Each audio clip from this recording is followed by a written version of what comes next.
Hey everybody, you're watching the Christiana321. I am the Christiana, and back in 2016, I went to China for work. During that trip, I was making YouTube videos around that time, so I filmed some videos in China.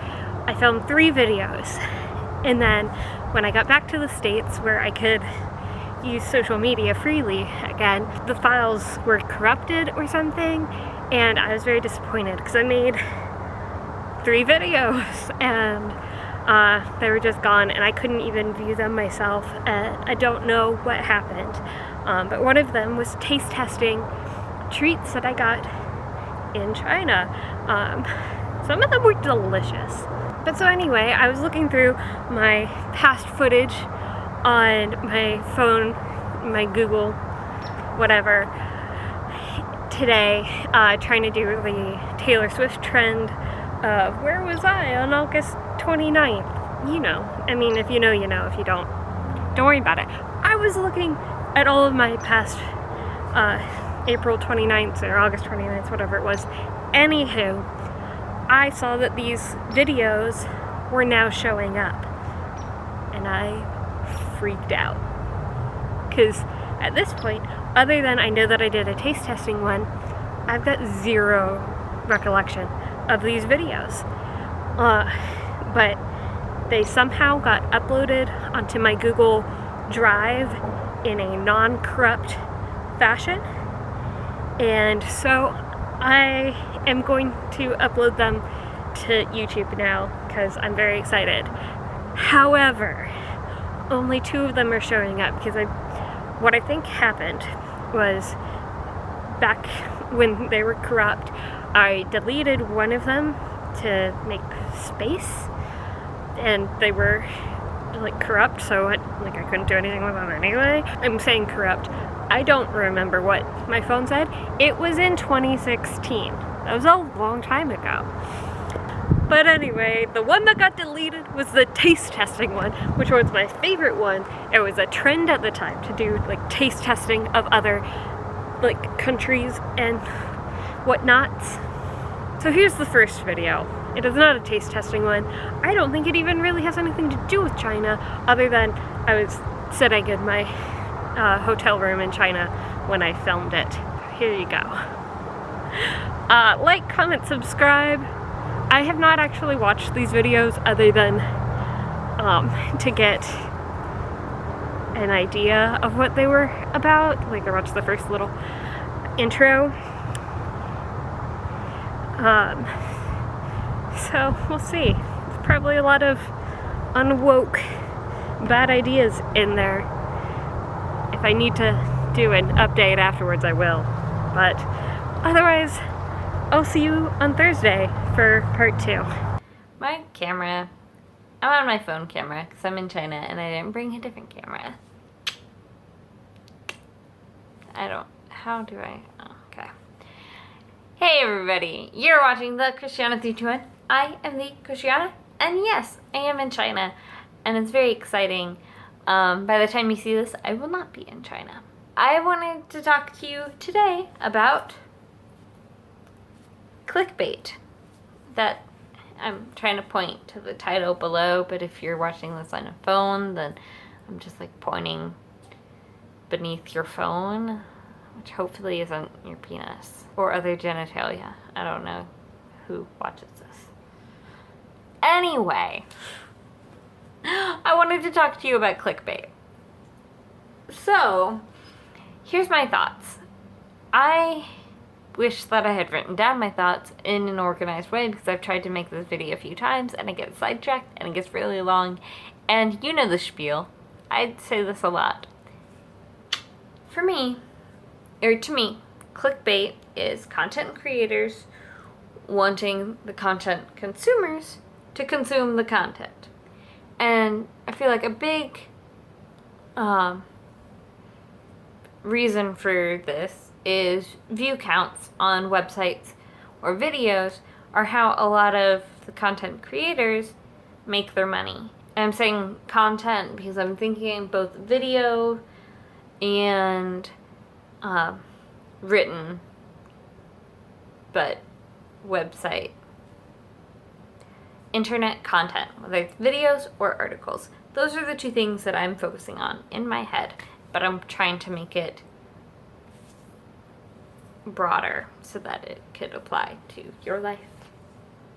Whatever your life is. I'm getting tired, so I'm gonna make this short and sweet. They want the view counts because that's how they make their livelihood, whether it's because of the actual ads on the page or if they work for a larger corporation, then a lot of times you get better better topics or better job perks type things if you get more views. So clickbait is supposed to entice the reader or the viewer, entice the consumer to consume your product. And if all you're looking for is that view count to go up, then I think clickbait is one way of doing that. I don't know that it's the best way, because you have people like me who, once you get clickbaited too many times, you start not wanting to go to that creator anymore. When I'm saying that I got clickbaited, I mean that I clicked on a title and the content was extremely different than the title suggested. Sometimes the clickbaity titles are accurate to the thing. I don't like them still, but at least they're accurate, and I'll still keep clicking on them. But so if I get tricked too many times, I don't like feeling like a fool, so I'm not going to go back to that creator if they just keep making me feel like a fool. You know? You know what I'm saying? You know what I'm saying? I think part of the problem is the amount of content. So we are just bombarded with content all the time as consumers. Just so many people try and post a video every single day, and then I like certain creators, and so I want to watch the videos every single day. And then if there weren't a lot of videos posted that day, I'll go and watch other videos from creators that I haven't heard of before because they popped up on my suggestions. Or, oh, the number of articles online that pop up on my Facebook feed, just astronomical. And there's no way that I could read all of them, even if I actually tried. I tend not to read the ones that pop up, unless it was by somebody who I trust a whole lot. Oh, there's so much content out there that they want to have the most enticing title to get us to click on it, which makes sense. But here's the thing. You gotta have the content to back up the title. If you're gonna have this crazy amazing title, but I just won't believe what happened with Michael Jackson's ghost, you gotta have the content to back it up. Don't make the title about 2 seconds, a 2-second conversation that you had in somewhere in the middle of a 10-minute vlog. That makes me angry. That makes me so angry. So here's my theory about why people use the inaccurate clickbait titles. It's because they feel like they pulled out the most interesting tidbit of the video to put in the title, which is great.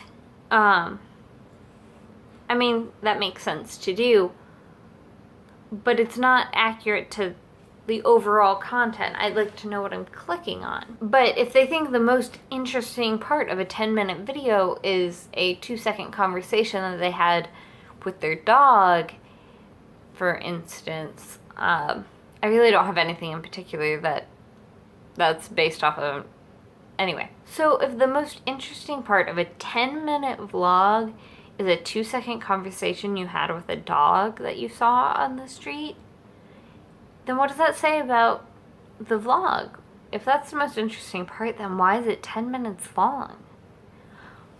My theory is that there's so much pressure to create just an exorbitant amount of content that we put the numbers above the quality. If a creator feels like they need to create 7 videos a week, but they only have quality material for maybe 5 videos a week or 3 videos a week, then that's a large amount of content that they're putting out that's just like, meh.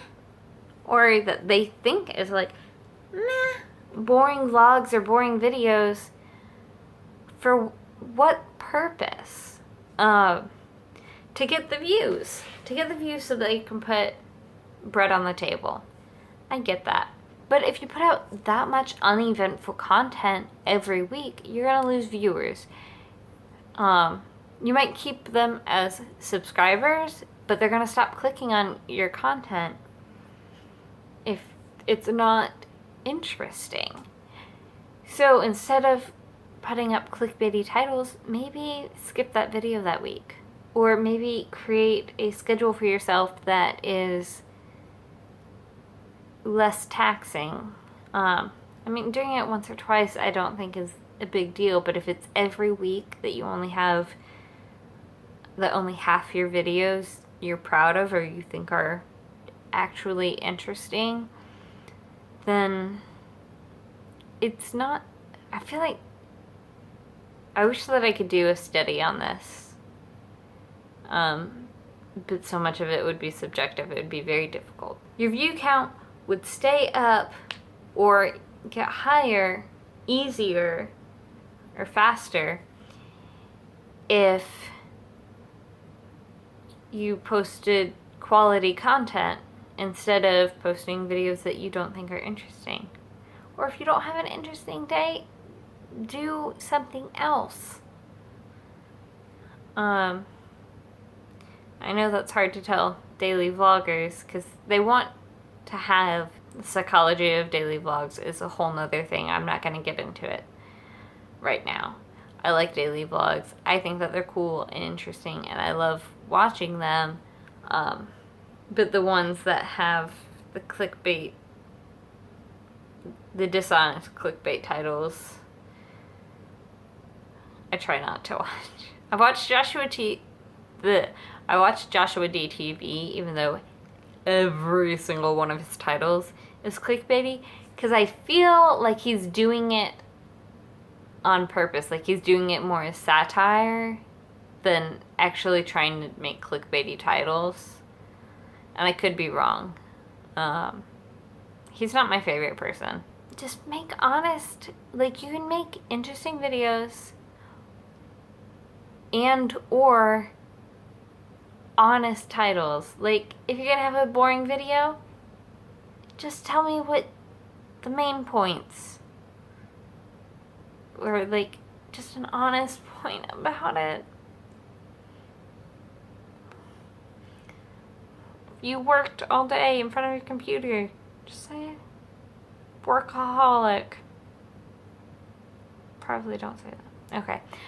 I'm rambling now, and so I'm gonna say goodnight. Sweet dreams. I love you, and I can't wait. I'm excited to be back in the States. I've got another 2 weeks here, but I do love it here. I know I just made a whole video about how much I love it here, but I do. It's awesome. And I will make another video soon, probably.